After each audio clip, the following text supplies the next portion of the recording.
오늘 우리에게 주시는 하나님의 생명의 말씀, 베드로전서 5장 12절에서 14절의 말씀을 믿음으로 함께 봉독합니다. 내가 신실한 형제로 하는 신뢰안으로 말미암아 너에게 간단히 써서 고언하고 이것이 하나님의 참된 은혜임을 증거하노니 너희는 이 은혜에 굳게 서라. 함께 택하심을 받은 바벨론에 있는 교회가 너에게 무난하고 내 아들 마가도 그리하느니라. 너희는 사랑에 맞춤으로 피차 무난하라. 그리스도 안에 있는 너희 모든 이에게 평강이 있을지어다. 아멘.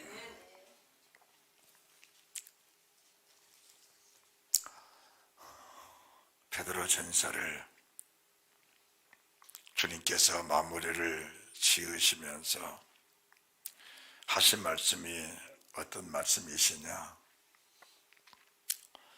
내가 신실한 형제로 하는 신뢰안으로 말미암아 너에게 간단히 써서 이것을 권한다. 이것이 하나님의 참된 은혜다. 그리고 이 은혜에 굳게 서라고 주님 말씀하십니다. 그래서 베드로전서 1장 1절에서부터 5장 11절까지 주신 그 말씀이 하나님의 참된 은혜임을 알고, 오늘 말씀의 제목은 참된 소망이 참된 은혜다, 이런 제목으로 주께서 저희들에게 말씀해 주십니다.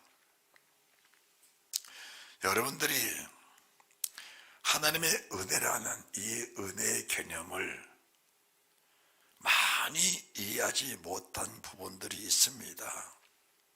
우리가 구원이 하나님의 은혜다, 그것은 절대로 흔들 수 없는 영원불변한 법입니다.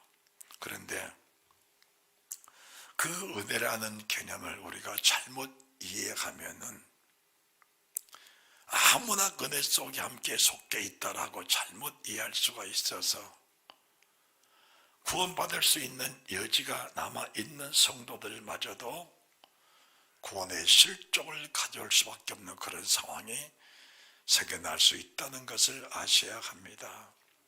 그렇다면은 베드로전서 1장 1절에서부터 5장 11절까지 말씀을 주시면서 이 말씀이 하나님의 참된 은혜다라고 말씀하셨습니다.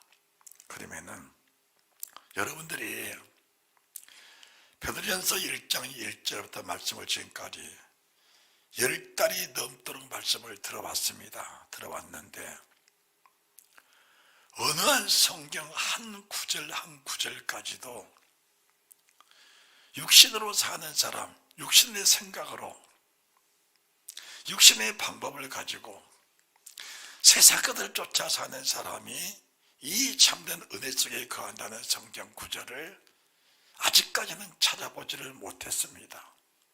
성경 다른 곳에 이런 구절이 있는 줄 저는 지금까지는 찾지 못했습니다. 그렇다면은 하나님의 참된 은혜가 뭔가, 그리고 우리가 이 은혜 속에 굳게 서야 하는데 그 은혜가 과연 무엇이냐? 지난주에는 1장 1절에서 2절 말씀을 들어서 흩어진 나그네들, 이스라엘 민족들입니다. 왜 그들이 흩어져야 됐느냐? 왜 그들이 흩어져야 됐느냐? 그때 당시도 이 말씀이 안 계셔서 그렇느냐? 그렇지 않습니다. 이미 이스라엘 민족들에게는 살아계신 주의 말씀이 계셨습니다.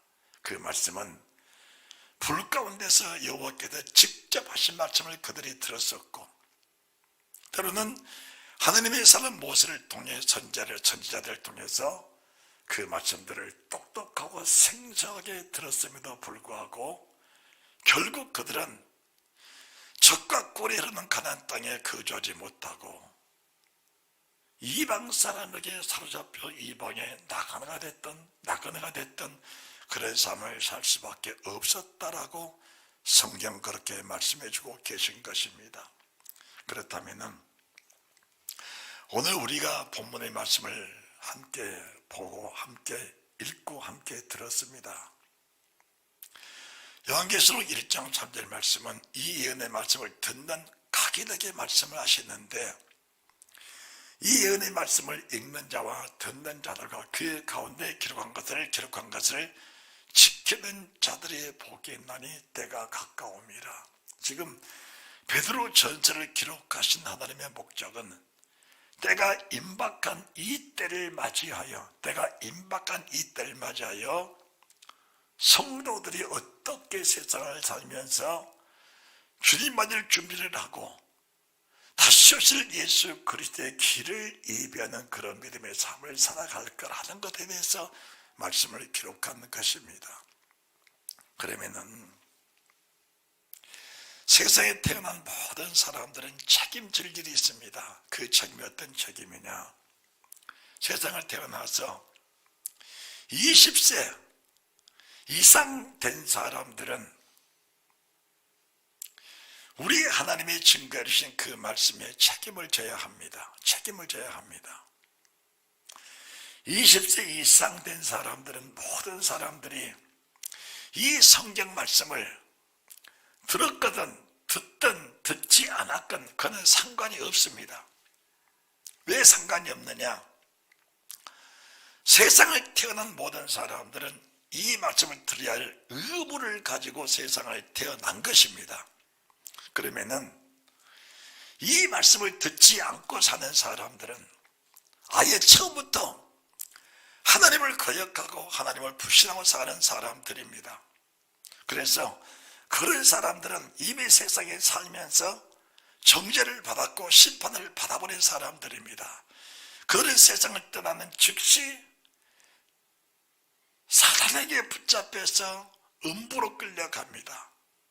그 음부에서 주님의 재림이 끝나고 천의 왕국이 끝나고 나면은 영원한 지옥 불모 속에 통째로 빠져버리게 돼 있습니다. 그런 사람들은 성경에 대해서 어떻게 살아라 그런 기록이 없습니다. 다만 이 성경을 기록한 목적은 뭐냐? 목적은 주의 백성으로 인정을 하고 내가 하나님의 은혜로 지음받았다는 사실을 인정하고 그 하나님을 경외하며 그 하나님을 신뢰하는 사람들에게 주시는 말씀이 이 말씀이라는 사실을 아셔야 됩니다. 그러면은 우리가 참된 은혜가 뭐냐? 이 말씀이 하나님의 참된 은혜다. 자, 우리가 베드로 전서를 마무리 지면서 베드로전서 1장 1절 말씀부터 2절을 봤는데 여러분들이 3절 말씀을 보시기 바랍니다. 3절 말씀 1장 3절입니다. 찬송하리로다. 우리 주 예수 그리스도의 아버지 하나님이 그 많으신 궁유를 대로 예수 그리스도의 죽은 가운데서 부활하심으로 말미암아 우리를 거듭나게 하사 산소망이 있게 하시며. 여러분들,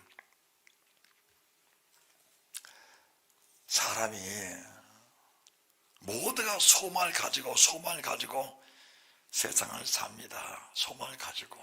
왜 우리가 똑같은 떠오르는 해인데 오늘도 동편 하늘에서 해가 떠올랐습니다.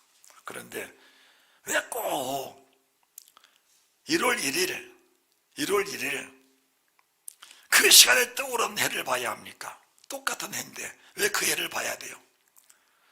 사람들의 마음속에는 모두가 다 소망을 가지고 세상을 삽니다. 소망을 가지고.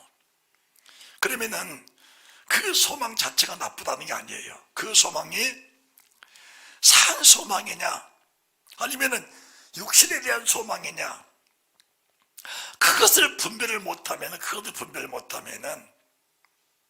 떠오르는 태양 바라보고 아무리 내 손을 들여서 그 소원이 성취됐다 할지라도 이것이 하나님의 참된 은혜라는 그 말씀과는 전혀 관계가 없다는 사실을 아셔야 됩니다. 이거 알아야 돼요. 그러면은 우리의 소망이 뭐냐? 우리의 소망이 부활체입니다. 부활체예요. 그런데 이 부활체의 중요성에 대해서 주의 종들이 심각하게 생각하지 않습니다. 주님이 오셔서 십자가에 죽으신 그 목적은 우리가 정월 1월 1일 날 떠오르는 태양을 바라보면서 우리의 소망을 빌었던 그 소망의 목적을 이루러 오신 분이 아니고 영원히 멸망받을 수밖에 없는 주의 백성들에게 영원히 살아서 없어지지 않는 그 산 소망을 안겨주시려고 주님이 오셨다는 사실을 아셔야 됩니다. 이것이 하나님의 참된 은혜입니다. 사람들은 주님이 십자가에 죽으신 그 자체를 굉장히 귀하게 여깁니다. 그래서 교회마다 십자가를 다 걸어놓습니다. 물론 저희들도 십자가를 걸어야 되는데 마땅히 십자가를 걸 만한 어떻게 뭐가 좀 제대로 갖추지 않아 십자가를 못 걸었습니다만은 그 십자가만 바라보고 살면 사람의 구원이 되느냐? 절대로 착각하지 마십시오. 여러분들, 우리가 잊어서는 안 될 일이 있습니다. 그 일이 뭐냐? 내가 기적을 체험했다. 이적을 체험했다. 내가 죽을 병에 걸렸다가 고침을 받았다. 내 사업이 무너져 가다가 주님 은혜로 다시 일으켜 져서 내가 거부가 됐다. 참 좋은 일입니다. 그런데 그 일들이 산 소망, 하나님의 참된 은혜와 연결되지 못하면은 그거 자체가 생명이 아닌 겁니다. 절대로 잊어서는 안 됩니다. 주의 종이 하나님의 살아계신 기적과 능력은 다 나타내 줘야 됩니다. 주의 종이 그것이 하나님의 종으로 세우신 그게 하나님의 뜻입니다. 주의 종이 하나님의 살아계신 기사와 이적을 나타내주지 못하면 주의 종이라 말할 수가 없는 겁니다. 그거는 주의 종이라 말할 수 없는 거예요. 그러면은 여러분들 보세요. 애굽에 있는 이스라엘 민족들에게 모세를 통해서 10가지 기적을 보여줬습니다. 어느 신도 할 수 없는, 하나님만 할 수 있는 그 기적이 7가지였고 귀신도 할 수 있는 것들도 몇 가지 있었습니다. 그런데 그런 큰 기사와 이적을 보고도 이스라엘 민족들이 광야에서 멸망을 받았다면은 여러분들이 지금 말씀을 듣는 순간에 뭔가를 깨달을 수 있어야 됩니다. 다시 말씀드립니다. 베드로전서 1장 1절에서부터 5장 11절까지 말씀을 듣고도 하나님의 참 소망이 그들 속에, 여러분 속에, 제 속에 하나님의 참 소망이 없다면은, 이것이 하나님의 참된 은혜라는 사실이 깨달아지지 못했다면은 아직도 나는 하나님의 참된 소망 속에 살아가고 있는 사람이란 그 자체는 희망이 없습니다. 알아야 됩니다. 주의 종이 강단에서 거짓말할 수는 없습니다. 되지도 않는 사람을 됐다라고 말할 수는 없는 겁니다. 그러면은 이미 참된 소망 속에 살아가고 있는 사람들은 이 말씀을 들으면은 은혜 위에 은혜라라. 따라합시다. 은혜 위에 은혜라라. 은혜 위에 은혜입니다. 이미 이 말씀이 하나님의 진정한 은혜라는 사실이 믿어지고 이 은혜 위에 굳게 서 있는 사람들에게는 흔들릴 수 없는 기초, 흔들릴 수 없는 건물이 이미 세워져 가면서 비가 내리고 창수가 나고 바람이 불어 부딪혀도 무너지지 않는 집 속에서 더 견고하게 서가는 그런 믿음의 반석이 될 것이고, 지금까지 말씀을 들었음에도 불구하고 이 말씀 속에, 은혜 속에 가지 못한 사람들에게는 회개하고 돌이킬 수 있는 하나님의 기회를 주셨다는 사실을 믿으면서 이 말씀을 듣는 축복이 있으시기 바랍니다. 그렇다면은 부활체가 왜 중요하냐? 부활체가 왜 중요하냐? 하나님은 세상에 태어난 모든 사람들을 다 궁일히 여기십니다. 궁일히. 다시 말씀드려서 불쌍히 여기십니다. 불쌍히. 그런데 사람들은 누구를 불쌍히 여기냐? 가난하고 힘들고 배고프고 헌 옷을 입고 고생하고 수고한 사람들을 불쌍히 여깁니다. 한 예를 들어서 어린아이가 그 추운 겨울에 신발을 신지 못하고 반바지 입고 반팔 입고 춥고 떨고 있으면은 참 불쌍하다 그럽니다. 그러니까 사람들이 죽은 나사로, 그 살아있을 때 사람들이 나사를 보면서 참 불쌍하다 그랬을 겁니다. 그런데 부자를 보고는 불쌍하다 그런 말한 사람은 없었을 겁니다. 불쌍하다. 여러분들 뭔가를 좀 깨달아 알아지는 그네가 있으시기 바랍니다. 병들어 죽어가는 사람을 보면서 참 불쌍하다 그랬을 거예요. 건강하고 힘 있는 사람 보면서 불쌍하다 그렇게 말한 사람은 없었을 겁니다.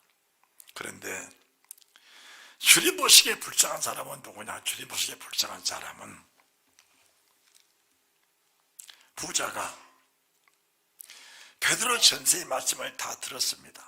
부자가 모세 오기기 말씀을 다 들었습니다. 부자가 매주마다 교회 와서 헌금을 하면서 주의 종을 통해 주신 말씀을 다 들었습니다. 그럼에도 불구하고 영생에 이르는 이 말씀이 하나님의 참된 은혜라는 사실을 모르고 사는 그 부자를 주님께서 보실 때는 찢어지는 마음 아픈 마음으로 불쌍히 여기시면서 그가 이 은혜 속에 들어오기를 주님은 간절히 소망하고 계셨다는 사실을 이해하는 사람은 드뭅니다. 그러니까 부활체가 얼마나 중요하냐? 그리고 지금 우리가 사는 육신의 삶이 얼마나 중요하냐? 지금 우리가 사는 육신의 삶이 얼마나 중요하냐? 우리가 지금 육체로 살면서 신을 신고 발에 땅을 발에 딛고 사는 순간이 그 순간이 얼마나 중요하냐면은 지금 살아가면서 영생을 준비하지 못하면은 영원한 멸망, 영원한 불의 형벌이 나를 기다리고 있다는 사실을 알아야 됩니다. 알아야 되는 거예요. 그런데 사람들은 이 소망 속에 들어가기를 두려워합니다. 정말 믿음으로 살기를 두려워하는 겁니다. 왜 두려워하느냐? 육신으로 사는 사람들은 영에 속한 삶에 대해서 이해를 못합니다. 이해를 못하는 거예요. 그냥 교회 다니면 됐고 그냥 예배드리면 됐지 뭐가 이렇게 복잡하냐 그런 겁니다. 그것이 정작 오늘 일만 아니고 출애굽한 이스라엘 민족들도 가나안에 살아가던 주의 백성들도 주님이 오셔서 말씀을 들었던 그 사람들도 성령 시대 속에 주의 사도들이 증거했던 그 말씀을 들었던 사람들 속에 멸망받은 사람들이 그런 류의 사람들이었는데 교회에는 부활의 소망을 가지고 사는 사람보다 육신의 소망을 가지고 사는 사람들이 훨씬 많다는 사실을 알아야 됩니다. 이런 사람들은 믿음이 어떤 믿음이냐? 믿음이 널뛰기입니다. 널뛰기. 그러니까 육신이 조금 편하고 육신이 좀 부하고 육신이 좀 잘 될 때는 이것이 하나님의 은혜라 하는데 우리가 육신의 만족을 느끼지 못할 때에는 첫째, 항상 입으로부터 원망과 불평이 쏟아져 감사가 없다는 겁니다. 그것이 내 속사람의 모습인데 내 속사람이 지금도 어둠 속에 잡혀있는 그 자체를 말씀하는 것인데 그것을 분별하는 사람은 적다는 겁니다. 1장 3절입니다. 찬송하리로다. 우리 주 예수 그리스도의 아버지 하나님의 그 많으신 구길대로 예수 그리스도의 죽은 자 가운데서 부활하심으로 말미암아 우리를 거듭나게 하사 산 소망이 있게 하시며, 우리를 거듭나게 하사 세상을 태어난 모든 사람들이 거듭남의 은혜가 없이는 하나님의 참된 은혜란 이 명칭, 이 한마디 말씀이 그들 속에 해당 사항이 없다는 사실도 알아야지. 애통하는 마음이, 절규하는 마음이, 통하는 마음이 우리 속에서 생겨나게 되는 겁니다. 주님 오신 목적 여러 가지가 있습니다. 그 속에서도 가장 값지고 보배로운 목적이 뭐냐? 주님 오신 목적은 사망의 세력을 잡으자 마귀를 없이 하시며 죽음에 매여 일생을 종로로 따는 모든 자들을 놓아주려 오셨다는 말씀이십니다. 히브리서 기자가 이 말씀을 증거하면서 믿음의 사람들에게 가장 큰 소망을 주셨는데, 사망의 세력을 잡으자 마귀는 우리 육체를 붙잡고 일생 동안을 자기의 종으로 부려먹고 살아가고 있다는 사실을 알아야 됩니다. 그것은 육신에게 매여 육신에게 져서 육신에게 종로로 타는, 육신에게 매여 육신에게 져서 육신에 매여 육신에게 져서 육신에게 종로로 타는 그런 삶을 살게 하려고 사탄은 그 사람을 이미 자기의 종으로 삼아버린 겁니다. 그러니까 다시 말씀드리면은 베드로 전서의 말씀을 들으면서 이것이 하나님의 참된 은혜다. 이 은혜에서 내가 굳게 서야 되겠다. 이 믿음의 결단이 없는 사람 자체가 뭐냐? 그 자체가 너희는 믿음을 굳게 하여 마귀를 대적하라. 너희는 믿음을 굳게 하여 마귀를 대적하라. 그 마귀는 우는 사람같이 두루다니며 삼킬자를 찾나니, 이 마귀가 삼키는 것이 뭐냐? 삼키는 것이 뭐냐? 육신이 살아있도록 겉사람이 죽지 못하도록 마귀는 끝까지 잡고 육신을 잡아 종노를 시키는 겁니다. 종노를 시키는 거예요.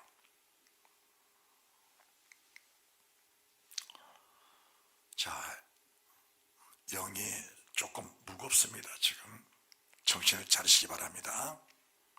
그러면은 가장 불쌍한 사람이 누구냐? 불쌍한 사람이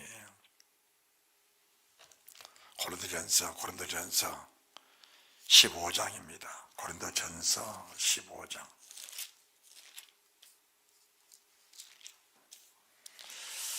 19절입니다. 19절.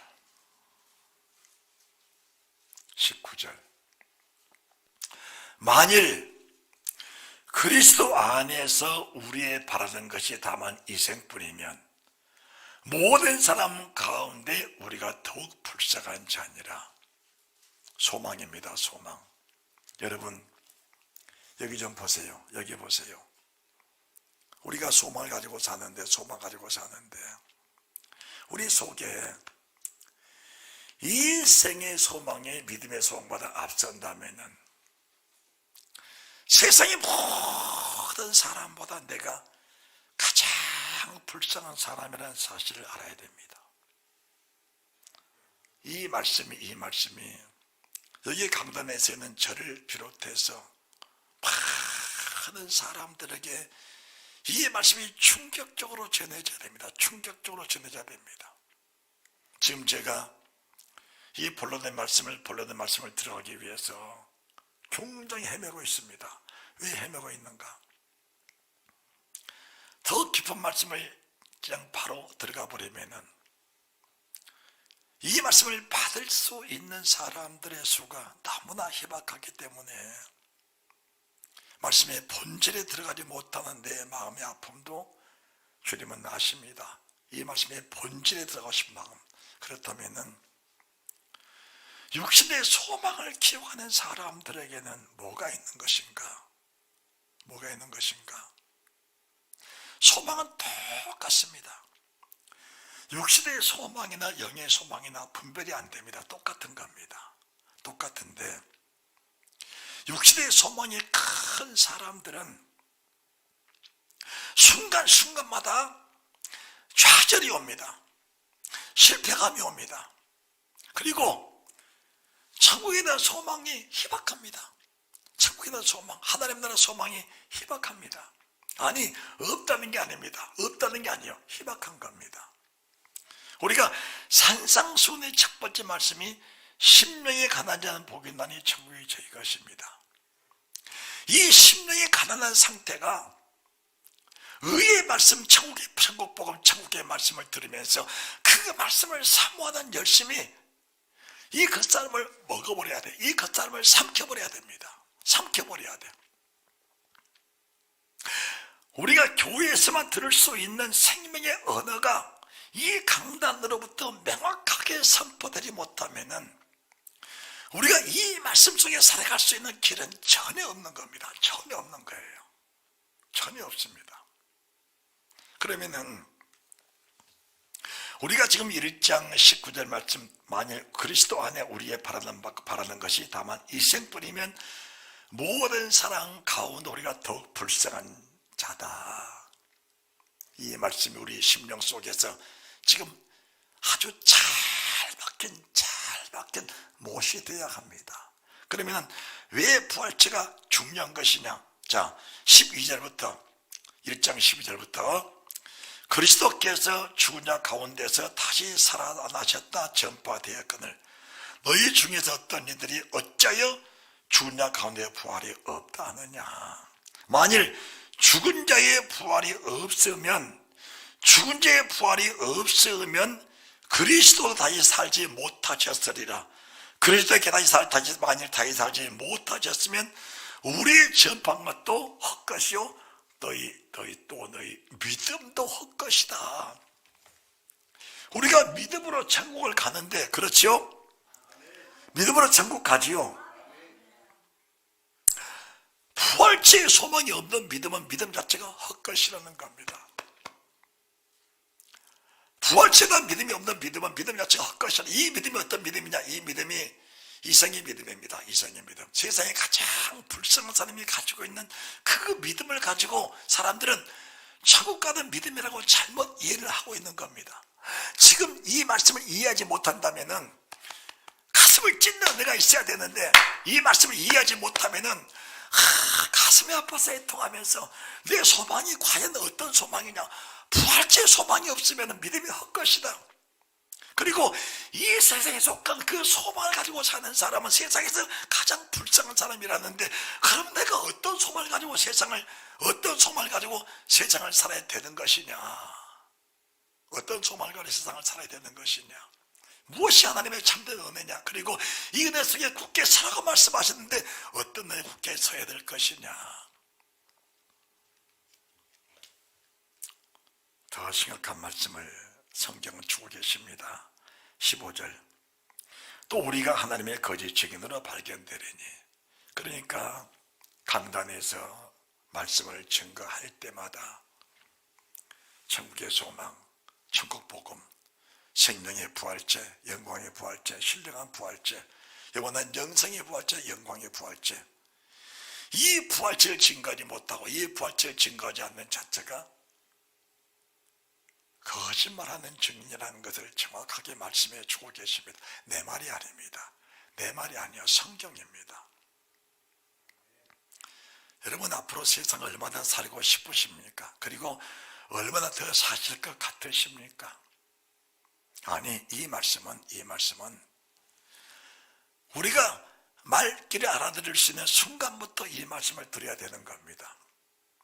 그리고 20세 될 때부터는 이 말씀이 그들 속에 뿌리가 박혀져 있어야 하는 겁니다. 그래서 주님께서 이스라엘 민족들에게 이 말씀을 인방과 설주에 기록하라. 그리고 들어간지 나가든 받으니 이 말씀을 강론해라. 그리고 네 자녀들에게 손자들에게 이 말씀을 강론해서 그들 뼛속 깊은 곳까지 이 말씀에 스며 있도록 강론해 주라고 말씀하신 겁니다.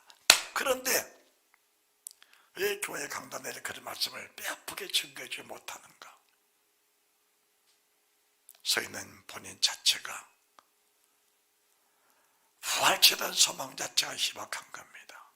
부활체 자체가. 그러면은 다시 여러분들이 성경을 보시기 바랍니다. 또 우리가 15절인데 또 우리가 하나님의 거짓 증거로 발견되리니 우리가 하나님이 그리스도를 다시 살리셨다고 증거했습니다. 만일 죽은 자가 다시 사는 것이 없으면 하나님의 그리스도를 다시 살리시지 아니하셨으리라. 만일 죽은 자가 다시 사는 것이 없으면 그리스도께 다시 사신 것이 없을 터이요. 17절 말씀, 충격적인 말씀을 주고 계시는데 그리스도께서 다시 사신 것이 없으면 너희의 믿음도 헛되고 너희가 여전히 죄 가운데 있을 것이요.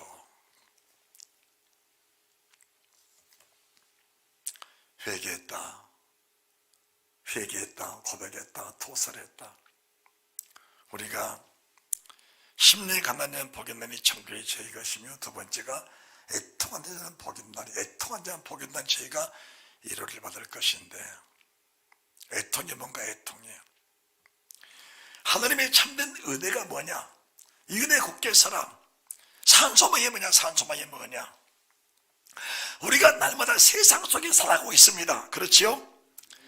세상 속에 살아가고 있어요. 세상 속에 살아가고 있는데 세상 속에 살아가고 있는 사람들 속에 죄는 늘 함께 공존합니다. 공존해요. 그리고 우리의 생각 속에는 성령의 생각도 계시지만은 육신의 생각이 항상 같이 공존을 합니다. 이 사실이 주님 나라에 천사 믿는 것이 아니고 하나님의 아들 믿는 것이 아니고 사탄도 같이 있는 겁니다. 같이 있는 거예요.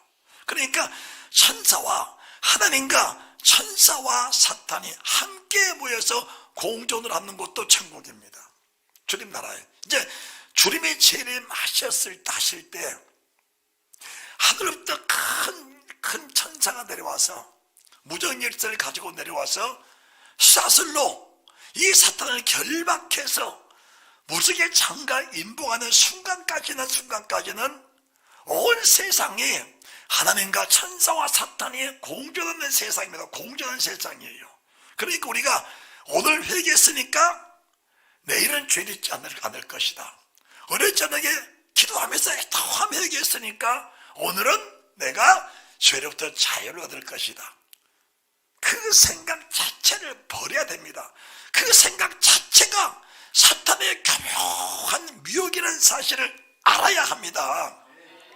그러니까 우리 속에는 늘 주님의 성령이 내 안에 계신지 확인하는 겁니다. 너희가 하나님의 성전인 것과 하나님의 성령이 너희 안에 계신 것을 알지 못하느냐. 누구든지 하나님의 성령 거룩하니 성전은 거룩하다. 누구든지 성전을 더럽히면 하나님은 그 사람을 멸하시리라.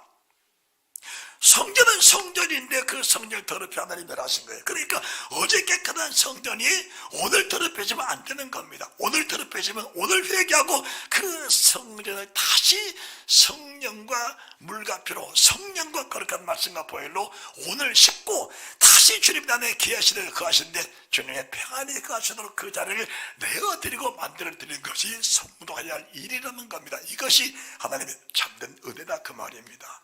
이 은혜 속에 굳게 서라. 그러면은 왜 부활체가 없으면 너희가 여전히 죄 가운데 거할 것이요? 이 죄 가운데 거하는 무슨 말씀인가? 기본적으로 말씀을 듣는 사람들, 기본적으로 믿음으로 사는 사람들은 회개 안 하고 사는 사람은 거의 없습니다. 잘못을 다 회개합니다. 회개하는데 왜 내가 여전히 죄 가운데 있을 것을 말씀하시냐? 그 회개의 깊이가 부활죄까지 미치지 못한다 그 말씀을 하고 계신 겁니다. 왜 주님이 세상에 오셔서 그 가시관을 뼛속까지 끝까지 스며들도록 가시관을 깊이 눌려 쓰셨는가? 왜 가시관을 뼛속 깊이까지 눌려 쓰셨을까? 왜 채찍을 마르신데 살점이 찢어지는 채찍을 마르셨을까? 왜 십자가를 지신데 그 못이 손가락을 관통하도록 왜 못에 찔리셨을까? 왜 장에 찔리셨는데 오모의 물이 다 쏟아지기까지 장을 깊이 찔러내서 찔림을 받으셨을까?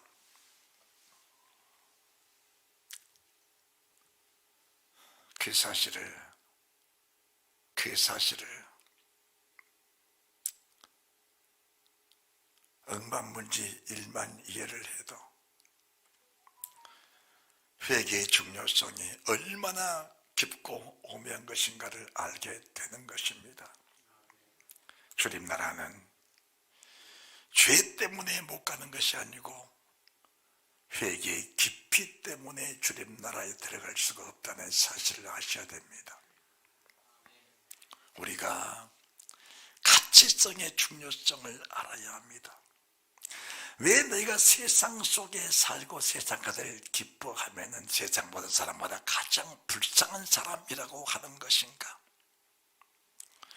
그 가치관이 내 영을 붙잡아 버리면은 육체의 부활체는 내 관심 속에서 떠나버린 사실을 알아야 합니다. 왜 우리가 세속적인 드라마, 세속적인 사랑과 짝까지 말하고 하는 것이냐? 세상 사람은 만날수록 세상 말을 합니다. 그 세상 말 속에는 뭐가 있는가? 자랑의 말. 따라합시다. 자랑의 말. 그 자랑의 말을 들으면 들을수록 내게는 뭐가 오느냐? 그 사람을 축복하고 그 사람을 귀하게 한 것이 아니고 내 속에는 괴례감과 차별감이 오게 되어 있습니다. 그러면은 그 세상 말을 들으면 들을수록 내 속에는 뭐가 오냐? 절망과 좌절만 오게 되는 것입니다. 내가 지금까지 믿음으로 살아왔는데 믿음으로 살아온 열매가 뭐냐? 그것은 지금 그 말을 듣고 있는 그 사람 자체가 지금까지 믿음으로 살았던 모든 과정들이 세상 것을 중요하게 여기며 살아왔다는 증거입니다. 그러면은 내가 부활체 속에 완벽하게 사로잡혀 있다라고 한다면은 세속적인 사람이 세상적이고 세속적인 것을 자랑할 때 그 자랑의 말을 들으면서 그 사람을 축복하는 것으로 끝나게 되어 있습니다. 할렐루야. 그런데 세속적인 사람, 믿음으로 산다면서도 부활체 속에 접하지 못한 사람은 그 말을 들으면서 그 사람을 시기하고 질투하면서 내 자신의 비천함을 알면서 내 자신이 초라하게 여겨지게 되는 겁니다. 그러면서 그 사실을 그 일을 하나님과 결탁해서 믿음으로 살아가는 값어치가 뭐가 있느냐? 믿음으로 살 이유가 뭐가 있느냐? 여기까지 오게 되면은 지금까지 살아오면서 믿음으로 살았던 모든 것들이 정리가 됩니다. 그대로만 살고 강단맥해서 강단맥 그 말씀을 바로 이해하고 접해주지 못한다면은 그대로 삶의 인생을 끝나버려 세상 끝날 때 고린도전서 15장 19절 말씀이 너는 세상에 사는 모든 사람보다 가장 불쌍한 사람이란 그 사람이 내 자신이 된다는 사실을 인정하고 살으셔야 합니다. 이것이 인정이 안 되면은 그 생명에 살아날 수 있는 가치는 희박합니다. 그 생명에 살아날 수 있는 기회는 희박합니다. 이것이 하나님의 참된 은혜라는 그 은혜 속에 들어가기는 사실 불가능하다는 사실도 아셔야 합니다. 여러분들이 보는 이 사람이 여러분보다 훨씬 불쌍한 사람입니다. 그래도 여러분 집이라도 가지고 살잖아요. 저는 43만 원짜리 사글세방을 사는 사람입니다. 이 세상에 이만한 나이에 이만한 능력을 가지고 이만한 믿음을 가지고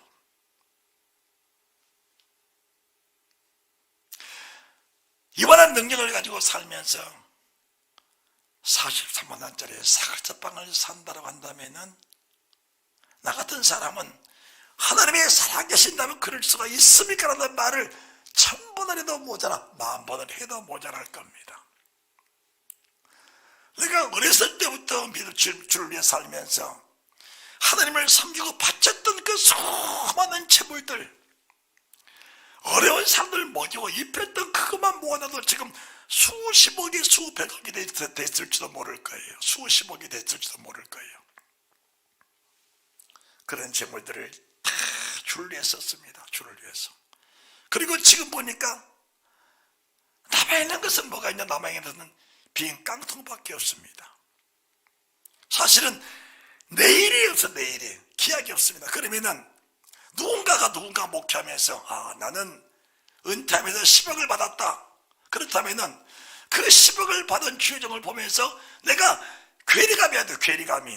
하나님, 내가 저 사람보다 훨씬 충성을 하고 훨씬 수고를 많이 하고 주를 위해서 내가 목숨을 불태워 바칠 만큼 내가 열심을 다했는데 왜 저는 가진 것이 아무것도 없고 사과자빵을 살면서 이렇게 내일을 걱정이 되는 그런 삶을 삽니까? 이게 믿음의 결과입니까? 라고 말할 수 있어야 되는데 내 속에는 그런 생각은 전혀 없습니다. 10억을 받은 주정을 바라보면서 참 축복을 하고 그 축복으로 마무리를 지어버리면서 내 자신의 영에 대한 만족감을 느끼고 사는 하나님의 사람 신별준 목사입니다.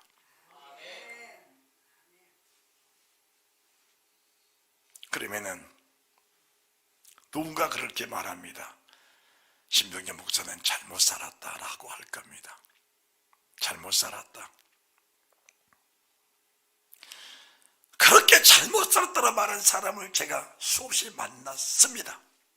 그럼에도 불구하고 내 속에는 항상 뭐가 있느냐? 산소망입니다.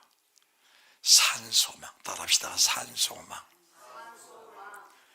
오늘 지금 주님 나를 부르셔도 버릴 것이라고 아무것도 없으니까 이미 다 버렸고 털고 사니까 지금 나를 부르셔도 주님 날에 오래 있다고 싶은 그 믿음, 그 소망, 살아있는 소망, 내가 언제가 주님의 재림하는 그날 첫자벌의 참년제가 되어서 그 천국의 천사 함께 다시 이 땅에 와 내 영이 다시 육체로 돌아오는 순간 영광의 부활체를 바라보면서 그 부활체가 신뢰가 부활체로 영광의 부활체, 생명의 부활체로 부활하는 그 부활체를 바라보면서 오늘 사는 주의 행복과 그 기쁨과 소망은 세상 억천만금 은행을 다 털어내어 준다해도 그 은행에 있는 돈보다 더 큰 희망과 그 소망이 내 속에 차고 넘치기 때문에 그에 대한 부러움은 전혀 없다는 사실을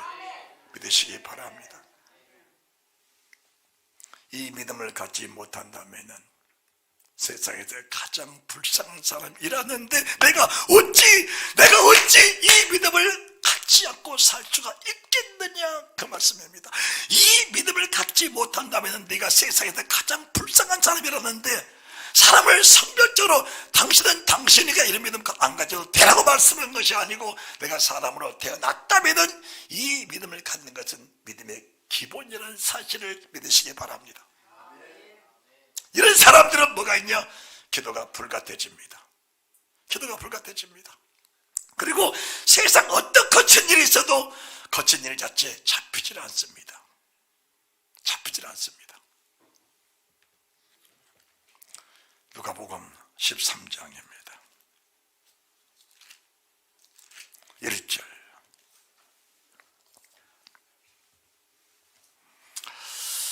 그때 마침 두 사람이 와서 빌라도가 어떤 갈릴리 사람들의 피를 저희의 재물에 섞은 일로 예수께 구하니 주님 뭐라고 말씀하시냐? 구하니까 주님이 대답하여 가라사대 너희는 이 갈릴리 사람들이 이같이 받음으로 모든 갈릴리 사람보다 죄가 더 있는 줄 아느냐? 너희끼리 노니 아니라 너희도 만일 회개치 아니하면 다 이와 같이 망하리라. 무슨 말씀이냐? 빌라도가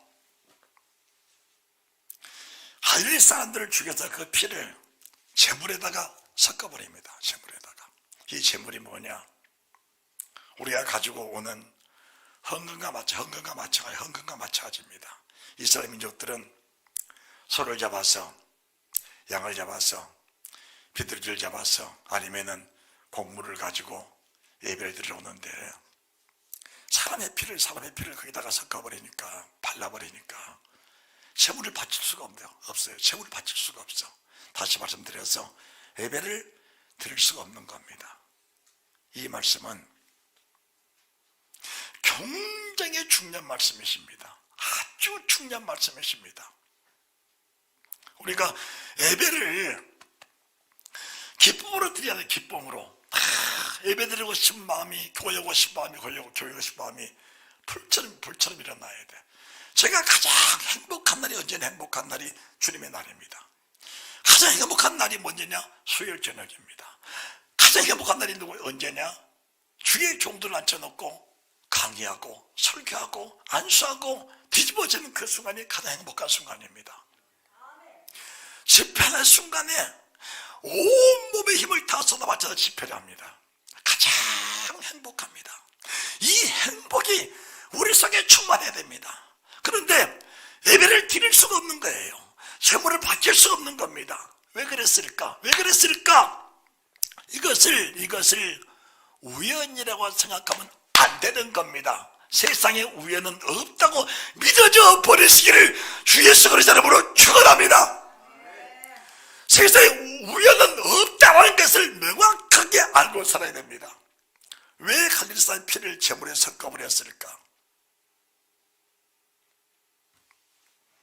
이 사람이 세상 모든 사람보다 가장 불쌍한 사람입니다. 이 사람이 지금 예배를 드리러 가고자 하는데 예배를 드릴 수가 없어. 주일날 교회를 가고 싶은데 몸이 아파 갈 수가 없어. 주일날 교회를 가야 되는데 이런저런 상황 때문에 교회를 갈 수가 없어. 여러분의 말라기서를 잘 몰라서 그럽니다. 말라기서를 누가 성경문을 닫아버렸으면 좋겠다. 이스라엘 민족들이 하나님 뜻대로 살지 못할 때 맨 먼저 친 것이 예루살렘 문을 닫아버린 겁니다. 예배를 못 드리게 해버린 겁니다. 예배는 뭐냐? 예배는 하나님과 나와의 관계 속에서 일치입니다. 하나님과 나와의 한 몸입니다. 한 몸, 한 영이 한 몸입니다. 주님과 한 영 되고 한 몸 되는 겁니다. 그런데 빌라도가 갈릴리 사람의 피를 제물에 섞어버렸습니다. 주님 뭐라 하시냐? 너희들 만일 마음을 찢고 회개했지 않으면 이와 같이 다 망하리라. 거룩한 영, 거룩한 마음으로 예배 임하지 못한다는 것이 하나님의 최고의 징계라는 사실을 아셔야 합니다. 세상에 가장 무서운 말이 무슨 말이냐? 교회에 안 가. 교회 안 가면 어디로 가게? 지옥 가게? 가장 무서운 고백이 교회에 안 가라는 겁니다. 이 교회에 안 가라는 말 나오기 전에 이미 피를 그 제물에 섞어버리니까 그 고백의 내용 속에서 터져나온 겁니다. 가슴을 찢고 회개하는 은혜가 있으셔야 된다는 사실을 믿으시기 바랍니다. 가슴을 찢고 회개해야 됩니다. 가슴을 찢고 회개해야 돼요. 그 다음 구절이 뭐냐? 4절부터 또 실로암 망대가 무너져 치어 죽은 18사람이 예루살렘에 가는 모든 사람마다 죄가 더 있는 줄 아느냐? 예루살렘 망대는 무너질 수 있습니다. 무너질 수 있는 거예요. 그런데 무너지는 순간에 죽을 사람들을 그 망대 밑에 세워놓고 하나님의 그 망대를 무너뜨리신 하나님을 우리가 볼 수 있어야 되는 겁니다. 어떤 사람들은 재수가 없으니까 죽었겠지, 우연히 밑에 있다가 죽었겠지라고 말할 겁니다. 우연은 없습니다. 하나님이 죽을 사람들만 그 자리에다가 모아놓고 예루살렘 망대가 무너지게 하는 것입니다. 그런데 주님 뭐라 하시냐? 너희도 만일 부활체 신령한 부활체라는 사실이 믿어지면서 그 부활에 합당한 열매를 맺지 못한다면 시어 죽은 18사람과 너희는 다를 바가 없다는 사실을 명확하게 말씀해 주신 것입니다. 명확하게 말씀해 주신 거예요. 그 다음 성경 구절이 뭐라고 말씀하시냐? 이에 비유로, 이에라는 말씀은 13장 1절, 2절, 3절, 4절, 5절 말씀에 이어서 이에, 그러니까 그러면은 하나님 뭘 회개해야 되겠습니까? 라고 여쭙고 싶은 제자들을 향하여 주님이 먼저 말씀을 주신 겁니다. 이에 비유로 말씀하시되 한 사람이 포도원에 무화과나무를 심은 것이 있더니 와서 그 열매를 구하시나 얻지 못한지라 과언지기에게 이르되 내가 3년을 와서 이 무화과나무의 실과를 구하되 얻지 못하니 찍어버리라. 어찌 땅만 버리겠느냐라고 하십니다. 그러니까 가원지기가 주님 맞습니다. 그런데 내가 금년에도 땅을 두루 파고 거름을 많이 줄 겁니다. 그래도 열매를 맺지 못한다면 그때 찍어버립시다. 이렇게 말합니다. 무슨 말씀이냐? 베드로전서의 말씀을 저희들이 근 1년 동안 들었습니다. 이 말씀을 듣고도 말씀에 합당한 열매가 맺지 못하고 회개했던 열매가 맺지 못한 그 자체가 할례사는 피를 제물에 섞어버린 일이나 예루살렘 왕대가 무너져 치어 죽은 18사람과 같다는 것을 말씀해 주신 것입니다. 말씀을 잘 헤아리시기 바랍니다.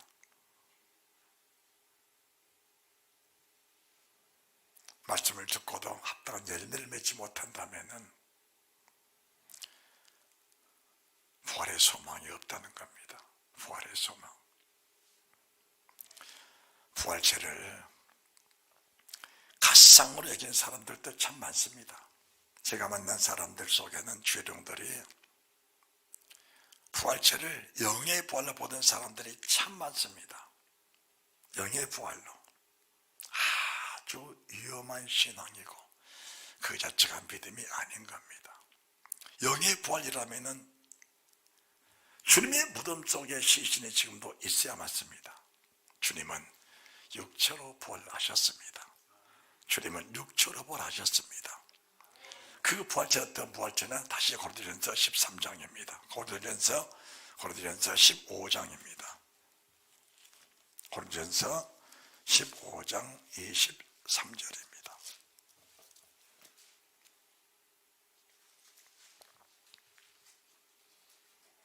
23절 그러나 각각 자기 차로 되리니 먼저는 첫 열매인 그리스도요. 할렐루야. 다음에는 그리스도 강림하실 때 그에게 붙은 자요. 첫 열매입니다. 주님이 부활하셨는데 이 세상에 참으로 주님이 부활하신 겁니다. 그러면은 죽은 나사로도 살아났지 않느냐? 그건 부활이 아닙니다. 죽었다가 살아난 것이 부활이 아닙니다. 죽은 나사로는 다시 또 죽었습니다. 그렇죠? 나사로는 다시 죽었습니다. 부활이 아닙니다. 그냥 살아난 겁니다. 주님은 부활하신 겁니다. 그래서 막다라 마리아와 살롬의 다른 마리아가 무덤을 찾아갔을 때에 천사가 하는 말, 보라, 주님 누우셨던 걸 보라, 여기에 계시지 않고 살아나셨느니라. 무덤에 신신이 안 계신 겁니다. 그게 부활체입니다. 여러분, 내 몸이 영의 부활이 아니고 지금 본 이 몸 그대로 다시 살아납니다. 그리고 이 몸에 지금 느끼는 영혼 몸이 영과 혼과 몸이 그대로 살아납니다. 다만 신령한 부활체로서 다시 죽지 않는 그 몸일 뿐이지, 다시 죽지 않는 몸일 뿐이지 우리 몸의 기능을 가지고 태어납니다. 그래서 부활체는 음식을 먹습니까? 안 먹습니까? 음식을 먹어요? 안 먹어요? 부활체 음식을 먹어? 안 먹어? 부활체가 음식을 먹는 겁니다. 음식을 먹는 거예요. 그래서 낙원에 달마다 익는 실관을 만들어 하나님이 다 세워놓으셨고, 우리가 가는 영생 천국에는 우리가 이 땅에다 맛보지 못한 최상의 음식들이 다 준비가 되어 있습니다. 음부지옥은 먹을 것이 없습니다. 아무리 굶어도 죽지를 않아. 왜? 죽음이 없는 부활체로 부활해버리니까, 죽음이 없는 부활체로 부활해버리니까, 영생의 부활체로 부활해버리니까, 영생은 천국도 영생, 지옥도 영생입니다. 천국의 영생이 있고 지옥의 영생이 없다면 지옥불에서 어느 순간 살다가 뜨거워서 죽어버리면 괜찮겠는데, 천국도 영생이고 지옥도 영생인데 영원히 사는 부활체가 먹지를 못하니까 나무 토막처럼 바짝 말라가지고 먹지 못하니까 그 속에서 그 불만과 그 고통과 괴로움과 그 갈망하는 그 육체의 갈망, 먹고 싶을 갈망, 그것이 세상 속에 살았던 모습 그대로가 지옥입니다. 이 땅에서 돈 때문에 사람 잡아다가 끌어 죽이고, 돈 때문에 사기치고, 돈 때문에 부모 거역하고, 돈 때문에 형제 싸우고, 돈 때문에 성도 목사님 간에 싸우고 다투고, 이것들이 다 지옥불에서 다투는 거 똑같은 겁니다. 똑같은 거야.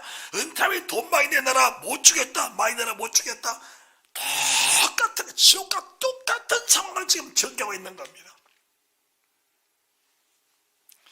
뭘 더 말씀해 드릴까? 뭘 더 말씀해 드릴까?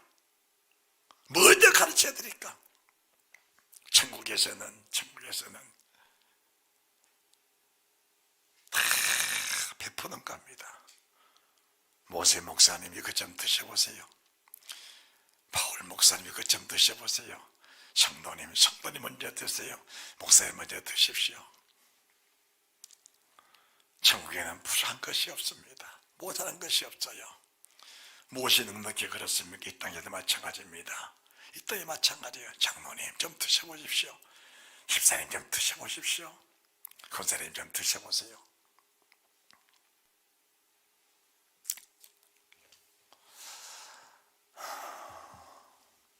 무엇이 하나님의 참된 은혜냐?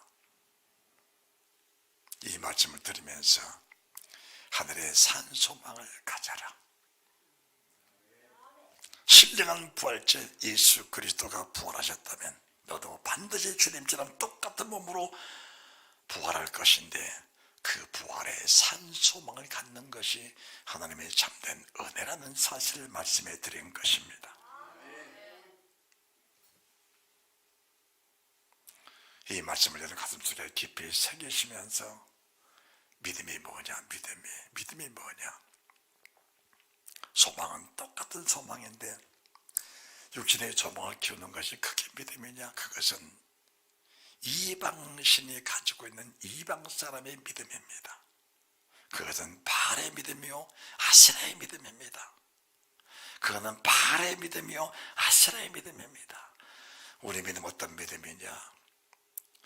이 세상의 삶에서 주를 위해서 목숨 바쳐 충성을 다하고 싶은 믿음의 열정이 일어났다면 그 속에 하나님의 소망, 하늘의 소망이 항상 넘치는 삶이라는 사실, 하나님의 교회를 위해서 주의 정을 위해서 목숨 바쳐 충성을 다하고 싶은 그런 열정이 일어난다면 한 생명 지옥 가는 걸 보지 못해 전도의 발걸음이 멈추지 않는다면 그 속에는 생명의 부활체가 살아 움직인다는 사실이 믿어지게 될 것입니다.